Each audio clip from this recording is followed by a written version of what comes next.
Bem-vindos ao Carta nas Eleições. Meu nome é Sérgio Lírio e eu entrevisto candidatos das principais capitais do Brasil. O critério de convite dos candidatos levou em conta a importância do partido, a trajetória dos postulantes ao cargo, a diversidade ideológica e a posição nas pesquisas. Hoje eu recebo a candidata Marta Rocha, do PDT, à Prefeitura do Rio de Janeiro. Candidata, muito obrigado por aceitar o nosso convite e bem-vinda. Obrigada, eu fico muito feliz com o convite e, sobretudo, com a oportunidade de poder refletir aquilo que aflige a cidade do Rio de Janeiro. Antes da gente começar essa entrevista, vamos conhecer um pouco da trajetória da candidata. Formada em Direito, Marta Rocha ingressou na Polícia Civil aos 23 anos no cargo de escrivã. Mais tarde, seria aprovada no concurso para delegada. Foi vice-presidente da Comissão de Segurança da Rio 92 e, no ano seguinte, tornou-se a primeira mulher a chefiar o Departamento Geral de Polícia Especializada. Em 2011, atingiu o topo da carreira e passou ao comando da Polícia Civil do Estado. Elegeu-se deputado estadual pelo PSD em 2014 e reelegeu-se em 2018, desta vez pelo PDT. Disputa a prefeitura pela primeira vez. Candidata, infelizmente, mais uma vez, a política no Rio de Janeiro se mistura com casos de polícia. Nós temos aí denúncias contra o atual prefeito Marcelo Crivella, um QG da propina, ele se livrou de 2 processos de impeachment na Câmara. Nós tivemos a denúncia recente agora contra o candidato que lidera as pesquisas, Eduardo Paes, ainda por conta das denúncias de Caixa 2 da Odebrecht. Nós tivemos uma candidata que se representa, a Cristiane Brasil, que acabou desistindo da candidatura porque foi presa. Esse clima, a senhora não acha que acaba por afastar o eleitor e abrir a porta para algum tipo de aventureiro, ou a senhora acha que o eleitorado vai estar aberto à discussão ou pensar em nomes que tem mais história, que tem mais compromisso com a política? Como é que a senhora vê esse clima policialesco da eleição no Rio de Janeiro? Olha, eu quero concordar com você, com a análise que você faz, quando você relata aí, né, incidentes que acabaram por atingir não só o atual prefeito, o ex-prefeito, pré-candidatos, e eu acho que esse ambiente é um ambiente muito ruim para a democracia, porque ao invés das pessoas avaliarem individualmente cada um desses atores envolvidos em questões policiais, as pessoas começam a desistir da democracia. Então, acho que esse é um ambiente político ruim para a gente debater as questões tão importantes como, por exemplo, uma eleição municipal, porque toda a política pública ela começa e ela se traduz no território do município. Agora, eu vejo, ao mesmo tempo, que, de um lado, a gente tem a dificuldade de encontrar um eleitor que está decepcionado com a política.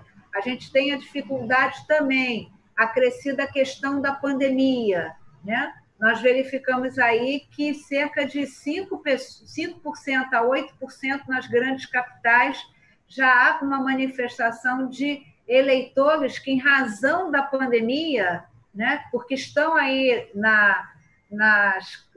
no grupo de risco, já anteciparam que não irão se dirigir não irão votar. Então, a gente ainda tem mais esse complicador. Apesar de todas as dificuldades que eu já relatei aqui, eu também vejo um cenário diferente nestas eleições. Isso é fruto do que tem acontecido comigo nas ruas. Eu fui parada muitas vezes por pessoas que assistiram debates, que comentaram o desempenho dos candidatos, de pessoas que me pediram maiores informações sobre o nosso plano de ação, pessoas que me pediram onde poderiam visualizar o plano de ação por inteiro. Então, eu vejo 2 questões, né? Eu acho que a questão municipal ela vai ter maior relevância do que a questão nacional, esse é o meu sentir, e eu também estou fazendo esse debate no plano municipal, e eu vejo também as pessoas, talvez no caso do Rio de Janeiro, que essa experiência de ter escolhido algo novo, um outsider, e em menos de 2 anos ver essa pessoa já submetida a um processo de afastamento, eu acho que as pessoas vão procurar saber mais sobre os candidatos, procurar avaliar mais a escolha dos candidatos. Agora, candidata, mais uma coisa específica do Rio de Janeiro. Obviamente, todas as cidades brasileiras vão viver as consequências da crise econômica, que ainda não chegou no seu pior momento da pandemia. Nós estamos aí caminhando para daqui a pouco não ter mais o auxílio emergencial,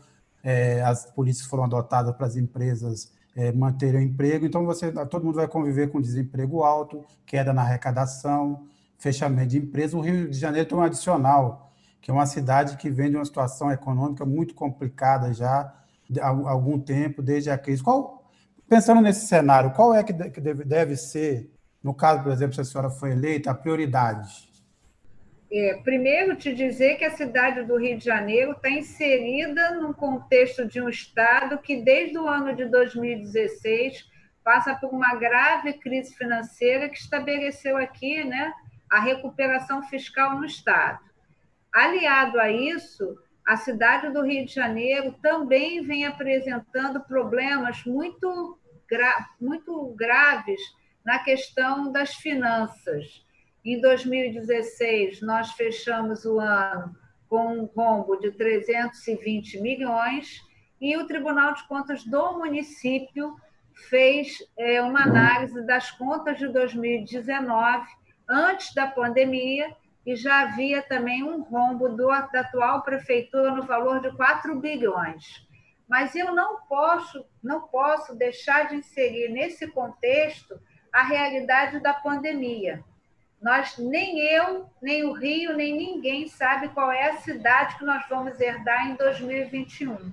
Nós não conseguimos, o estado do Rio de Janeiro conta com mais de 18 mil pessoas mortas, mais de 271 mil pessoas contaminadas.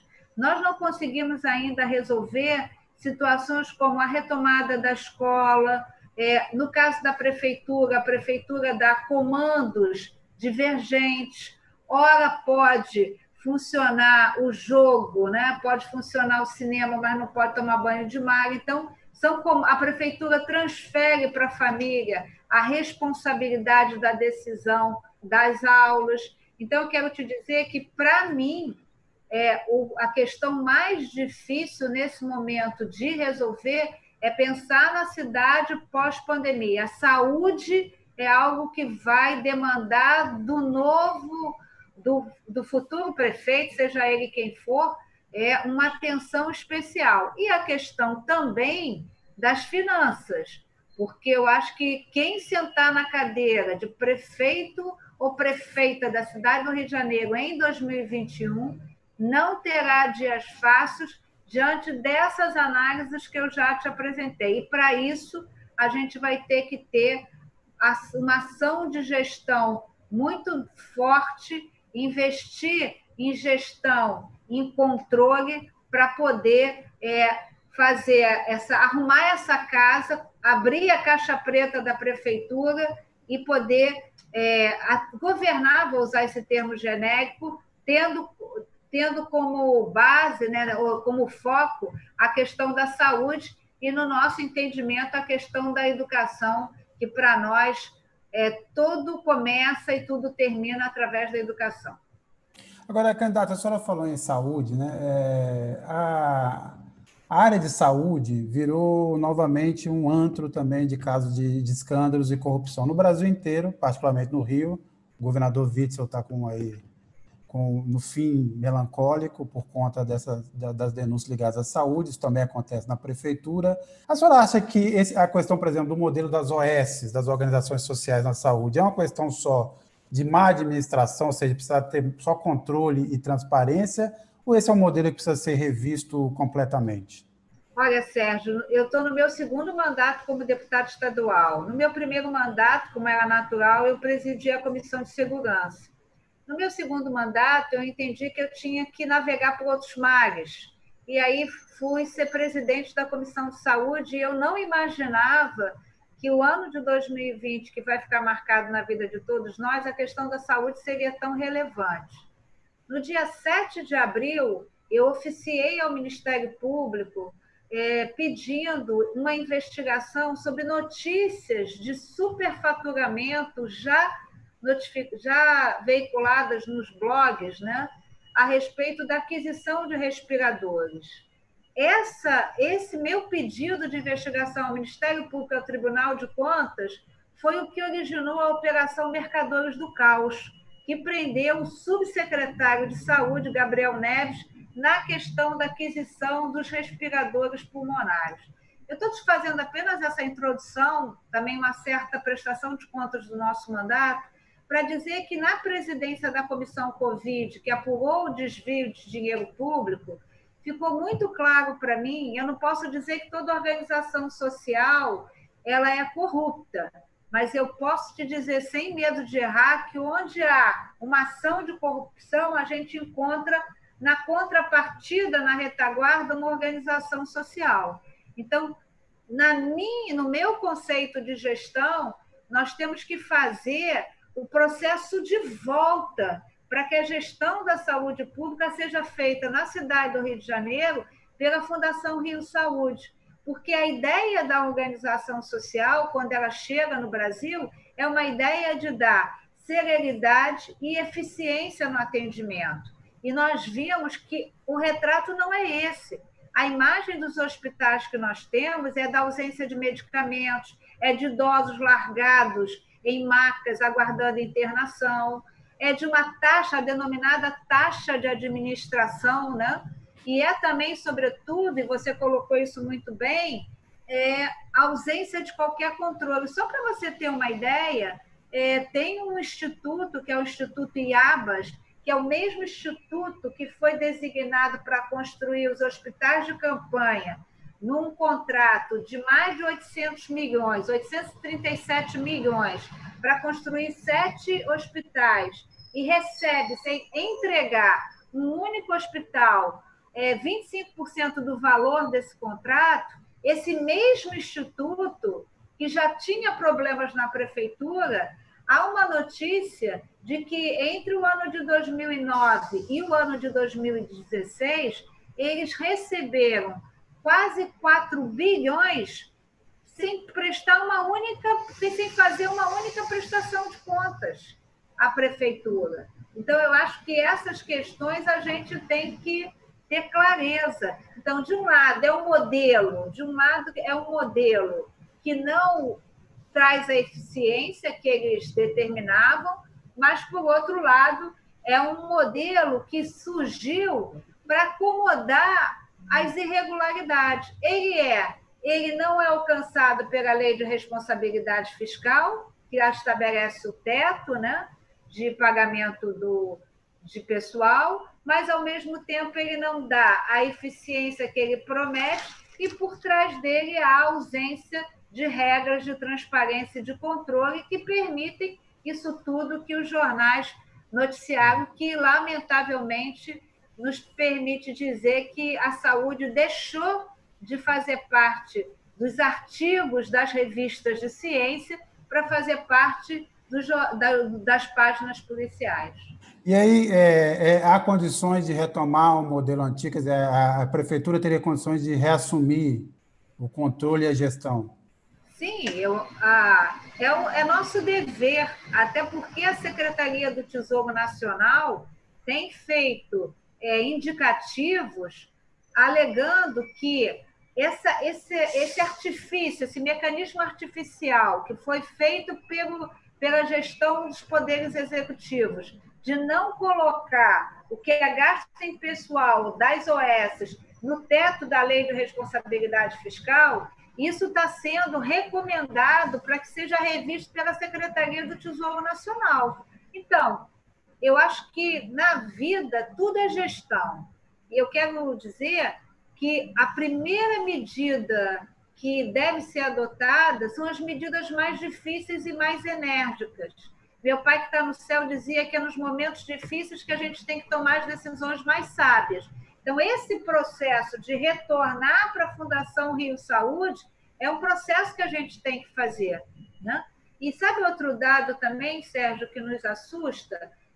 Quando a gente compara o número de servidores públicos da área da saúde, nós vamos ver que houve uma redução de 28 mil para 23 mil profissionais da área da saúde, servidores públicos concursados. Em compensação, nós tivemos um aumento, tá, de 3 mil para 30 mil terceirizados. Alguma coisa está errada nisso, porque o terceirizado também é pago pelo município, pelo Estado.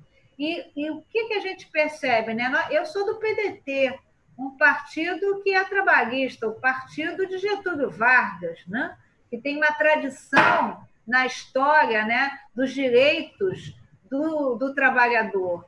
Esses contratos que são feitos com as organizações sociais, quando muda a organização social, a gente vê que são contratos de precariedade, a gente vê que os servidores não recebem, a gente vê que os médicos, os funcionários da área da enfermagem, ninguém recebe. E não pode reclamar, porque se reclamar não é aproveitado pela outra organização social. A gente não pode, pelo menos a gente, que eu quero dizer assim, nós do PDT, não podemos aceitar que, no segmento da política pública exercida por alguém do PDT, as relações de trabalho sejam precárias e os direitos dos trabalhadores não sejam garantidos. Então, é meu interesse, sim, fazer o caminho inverso e da retomada da gestão direta da Secretaria, através da Fundação Rio Saúde, da questão dos servidores, dos profissionais da área da saúde.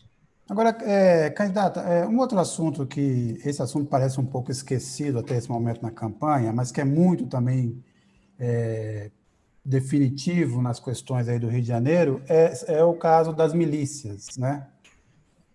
Isso não seria, por exemplo, o mais grave problema, um dos mais graves problemas da cidade? E sim, como é que o prefeito pode atuar para inibir esse tipo de facção, organização criminosa? Olha, Sérgio, eu sei o que significam as milícias. Isso era 2007, eu estava na 28ª DP, quando eu recebi a minha primeira ameaça sobre milícia. E o que eu fiz, Sérgio, quero apenas destacar, é que eu cumpri o meu papel. Havia uma série de inquéritos de homicídio, e você sabe tão bem quanto eu que a vida é o nosso bem maior, você sabe tão bem como eu que a questão dos homicídios influi até no índice de desenvolvimento humano, e eu fui fazer o meu papel, fui investigar aqueles homicídios. E naquele momento havia, inclusive, a participação de um integrante do Poder Legislativo Municipal naquele grupo. Quando eu chego em 2011 à chefia da Polícia Civil, eu saio da chefia da Polícia Civil com 14 ameaças de morte. E de lá para cá eu queria poder dizer para minha mãe e para minha família que nunca mais eu tive ameaça de morte, o que não é verdade. Eu apenas silencio para que a preocupação não seja maior, para preservá-los, né, dessa questão. Quando você olha para a história da milícia começa exatamente assim: algumas pessoas que cuidam do território do seu bairro, com o discurso de que não queria que ali tivesse uma estica da droga, não tivesse, né, o flagelo da droga com as nossas crianças. Depois eles saem para o transporte alternativo, que na linguagem do município se chama transporte complementar. Aí eles dão um passo mais à frente, eles chegam à questão do gato, né? da questão de você fornecer, né, a energia. Mas um passo mais à frente, se eles passam a vender o gás dentro da comunidade, o barril, o Botijão. Botijão, obrigada. O botijão de gás na comunidade é mais caro do que na loja, no asfalto. E, finalmente, agora eles são o que eu estou denominando uma milícia empreendedora. Por quê? porque eles estão se espraiando para a região, para a Zona Oeste, exatamente nas áreas, não a Zona Oeste raiz, que é aquela que, não sei se você conhece a nossa cidade, que é aquela que cresceu a partir da linha do trem. Não é dessa Zona Oeste que eu estou falando. Eu estou falando de uma Zona Oeste que tem um interesse imobiliário. E eu não posso acreditar que a prefeitura não tenha visto o que estava acontecendo na Muzema e que foi preciso 22 pessoas morrerem para alguém identificar isso que eu estou chamando de milícia empreendedora. Então, candidata, mas como combate essa milícia Para empreendedora? concluir, eu quero te dizer o seguinte: a prefeitura ela tem que ter uma gestão integrada. Tudo que acontecer no território da prefeitura, ela tem que tomar conhecimento. Eu não quero ninguém aqui que coloque um colete à prova de bala ou né, a capa de super-homem e vá sozinho fazer isso, não, mas não dá. É para você, se você tem um gabinete de gestão integrado, em que você tem a Polícia Civil, a Polícia Militar, a Polícia Federal, o Ministério Público, o Poder Judiciário e os órgãos da prefeitura, o que não dá para acontecer é você ficar naquele negócio de papel para lá e papel para cá, porque agora a maneira que eles estão conduzindo é diferente. Antes eles entregavam, só começavam a vender depois do edifício pronto, agora é diferente. Constrói o primeiro andar, vende, constrói o segundo andar, vende. Então, se não tiver interlocução entre esses dois entes, né, seja o município, o Estado e também o governo federal, e eu estou na vida para construir pontes, e eu acho que a importância da cidade do Rio de Janeiro vai fazer com que o prefeito da cidade do Rio de Janeiro, se assim desejar, já que nós somos 5 mulheres, quem sabe se não teremos a primeira mulher prefeita, eu acho que o que tem que acontecer é que a cidade do Rio de Janeiro está acima de qualquer questão. Se não é bom para a cidade do Rio de Janeiro, não pode ser bom para o Brasil. Então, eu posso te garantir que, como prefeita da cidade do Rio de Janeiro, a gente vai enfrentar isso com essa ideia da gestão integrada, chamando todos os atores para somar força em defesa dos cariocas. Mas a senhora acha que o governo federal tem algum interesse em combater as milícias do Rio de Janeiro? Olha, eu acho que também ninguém teve quem pode responder bem essa pergunta não sou eu. Você sabe quem pode responder essa pergunta, é quem está conduzindo aí as inúmeras investigações. Mas eu também acho que ninguém nunca fez uma ação contundente de dizer, vamos lá, governo federal, essa parte preciso que você esteja comigo, né? Então, eu acho que é importante, porque a milícia também se combate com lavagem de dinheiro. A milícia também se combate, né, seguindo o dinheiro. Então, eu acho que a gente pode muito bem articular isso e, olha, não vai me faltar disposição e vou te falar assim, eu não vou fazer um enfrentamento político, porque o Rio de Janeiro é muito maior do que isso. O Rio de Janeiro, as pessoas, Sérgio, o presidente da República construiu sua vida política no Rio de Janeiro. O presidente da Câmara dos Deputados construiu sua vida política no Rio de Janeiro. O presidente do Supremo Tribunal Federal construiu sua vida jurídica no Rio de Janeiro. Essas pessoas, está na hora do carioca ter olhar, ser capaz de vislumbrar disso, está na hora do prefeito da cidade bater na porta dessas pessoas para dizer, olha, foi no Rio de Janeiro que vocês construíram sua vida, então vamos olhar para o Rio de Janeiro, vamos ajudar o Rio de Janeiro. Eu acho que não é porque para agradar a prefeita ou porque a prefeita pode ter conhecimento de polícia, não. É porque o Rio de Janeiro merece que essas pessoas olhem para o Rio de Janeiro. Agora, candidata, o Rio de Janeiro também é talvez é o mais emblemático caso de incapacidade dos partidos progressistas de formarem uma frente. Eu sei de todas as circunstâncias, todo mundo precisa disputar a eleição para ter bancada, para continuar sobrevivendo, mas é uma eleição muito pulverizada neste campo. Nessa altura, são vários candidatos nesse campo progressista. Por que foi impossível chegar a essa aliança, e se no fundo ela não teria sido melhor, não teria, aumentaria a chance de alguém desse campo progressista disputar essa eleição com mais força, chegar ao segundo turno com mais, vamos dizer, substância. Olha, Sérgio, um fato real é que a impossibilidade da coligação na proporcional criou uma necessidade de uma candidatura. Mas eu concordo com você.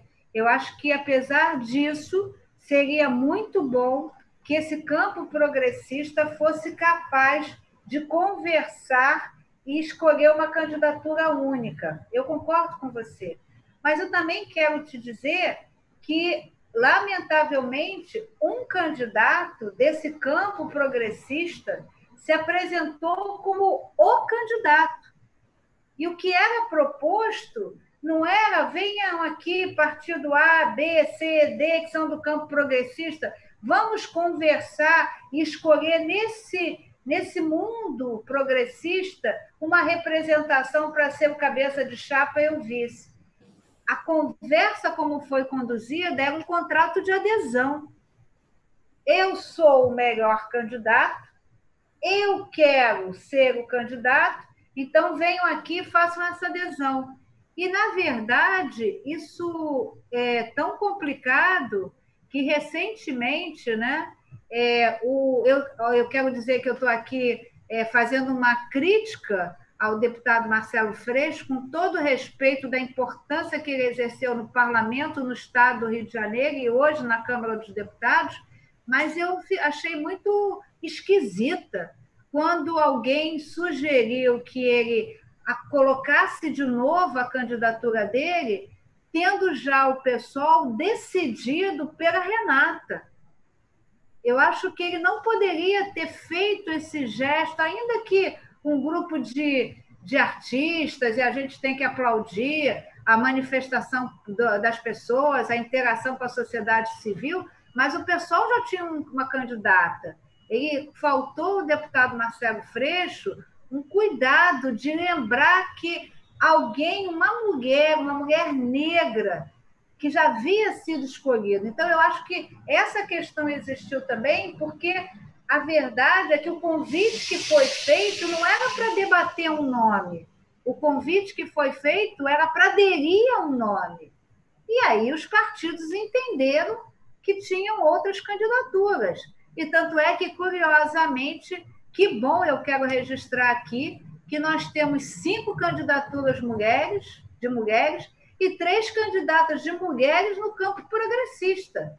Agora, candidata, a gente tem visto aí em alguns lugares do mundo não sei se a gente pode chamar de nova onda, ainda a mesma onda, né? Por exemplo, Paris está prestes a decretar, mandou fechar bares, restaurantes, Madrid colocou um novo lockdown de 15 dias, tudo fechado na cidade, a Alemanha caminha para decisões semelhantes. A gente tem visto aí o Brasil inteiro, na verdade, o isolamento social é praticamente, nesse momento, uma fábula, né?